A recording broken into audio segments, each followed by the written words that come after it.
एक ही लक्ष्य हो, वह लक्ष्मण, और लक्ष्मण जी का लक्ष्य एक ही है। उन्हें राम जी के अतिरिक्त किसी से कोई मतलब नहीं है।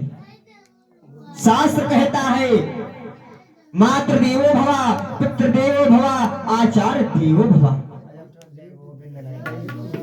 और यही शिक्षा राम जी ने भी लक्ष्मण जी की थी। भैया लक्ष्मण भरत शत्रुघ्न माता जी के यहाँ गए और माता पिता से हमें वन जाने की आज्ञा मिल चुकी थी है। अब सारी अयोध्या दायित्व तुम्हारे कंधे पर है। इसलिए लक्ष्मण जी अब यहीं रहकर ये अयोध्या में माता पिता का सेवा करो। मुझे वन जाना निश्चित है, आप यहीं पर माता पिता का सेवा करो।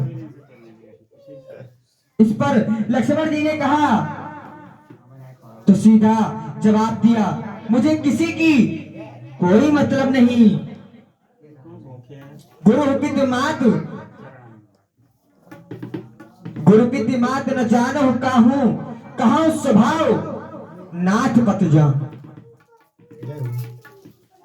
अब तुलना करें, यहां तीनों का नाम ले दिया, गुरुदेवा भवा, मातृदेवो भव, आचार्य देवो भव। लक्ष्मण जी कह रहे हैं गुरु पितु मात न जानहु काहू।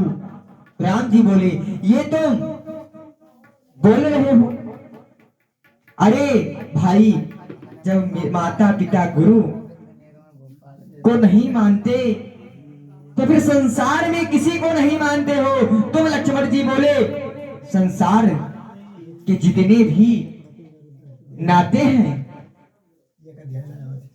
उन समस्त नातों को मैंने आप में देखा है।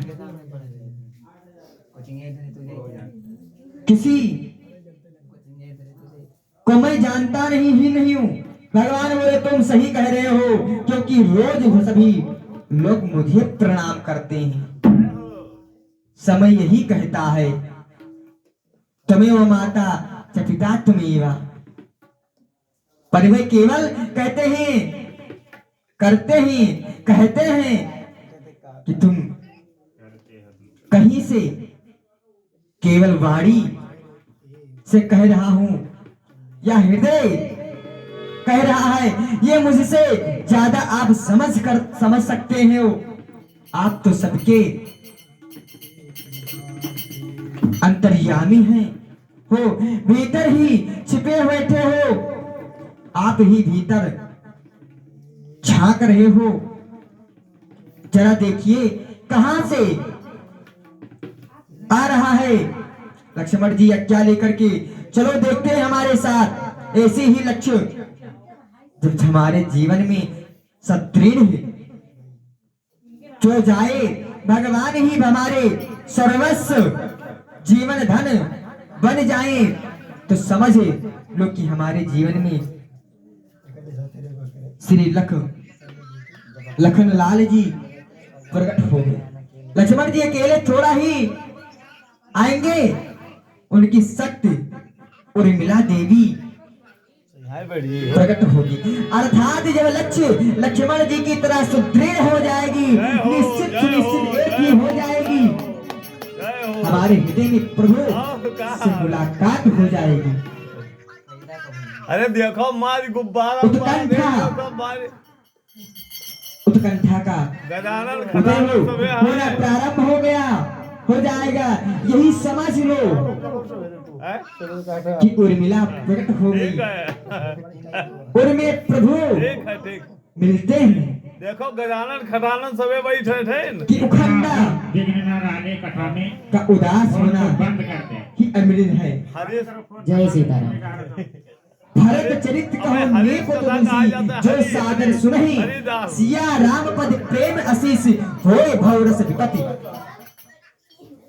सभी लोग कथा श्रवण करिए। जो आनंद सिंधु सुख राशि, सीकर तेत्री लोक सुपासी, जो सुख धाम राम असनारमा, अखिल शोकदायक विश्रामा। जय हो। श्री राम जी तो साक्षात आनंद के सागर हैं। जब हृदय में राम राज स्थापित होगा तो भीतर में हमें आनंद ही सामान्य होगा। सारे अमंगल दूर हो जाएंगे। हमारे हृदय भवन मंगल का भवन बन जाएगा। हमारा हृदय मंगल का भवन बन जाएगा। जब तक शरीर है तब तक प्रारब्ध है के अनुसार दैहिक दैविक भौतिक ताप जीव को प्रभावित करते रहते हैं। परंतु हमारे राम जी के राज्य में कोई ताप विपत्ति नहीं थी, न दैहिक ताप, न दैविक ताप, न भौतिक ताप। सही नहीं। कोई पुत्र मरा नहीं। चीटी नहीं मरी पुत्र के बाद। उस संताप को दूर करने के लिए सीता जी शीतल छाव बन करके सिर पर अपना कृपामय वरद हस्त रख दे दी। ऊपर से धूप को तो हम शांत नहीं कर सकते, पर छाता तो लगा सकते हैं। और छाता लग गया तो धूप शांत या कम होगी। भीतर हमारे राम जी आनंद सिंधु बनकर स्मरण करेंगे तो भीतर का आनंद और भीतर का शीतलता प्राप्त हो जाएगी और जीव अस्वस्थ शांत हो जाएगा। शांत वस्तु सुख को प्राप्त करने में आज भी समर्थ हो सकता है। अब सुखदेव जी कहते हैं, राजन अब चंद्रवंश की परम पूर्णमयी कथा श्रवण करेंगे। अर्थात श्रोतायाम राजन वंशा सोमस्य पावनः। सुखदेव जी कहते हैं, राजन अब चंद्रवंश में आप भगवान के नाम। चंद्रवंश की परम पूर्णमयी कथा का श्रवण करें। भगवान नारायण के भगवान जन्म तू करी हो, नाभि कमल से तू करी हो, ब्रह्म देवी से के बेटा अत्रि मुनि और अत्रि के बेटा चंद्रमा, जिनके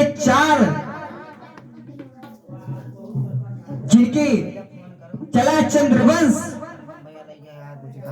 चंद्रमा जिनसे चला चंद्रवंश, और चंद्रमा के बेटा बुध के बेटा टोपी बदल गई। पुरखा हुए। इन्हीं पुरखा का दूसरा नाम एल था। सही। दूसरा नाम एल था। राजा एल का विवाह उर्वासी अपराध से चलकर महाराज नहुस का जन्म हुआ। नहुक के भी यतात संज्ञात का यदु दुर्वंश हुआ। शुक्राचार्य जी के श्राप से जब यादात मुनि हुए तो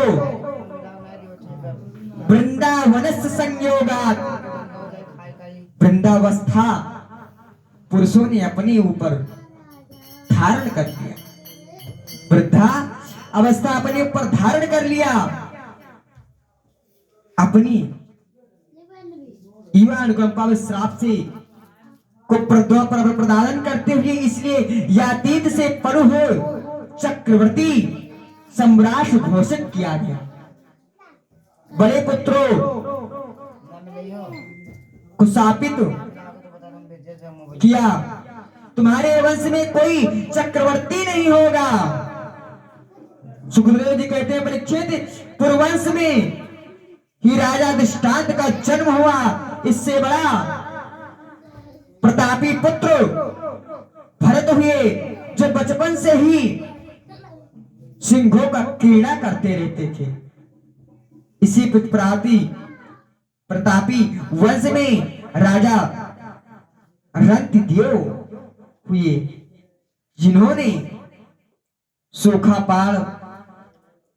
सूखा पड़ जाने पर प्रजा के अपना सर्वस्व खजाना लुटा दिया।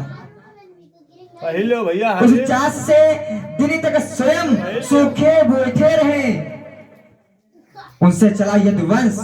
यदुवंश में अजमीर, देवमीर, सुरसेन, ये नौशा प्रभृति आदि बड़े बड़े प्रतापी राजा हुए।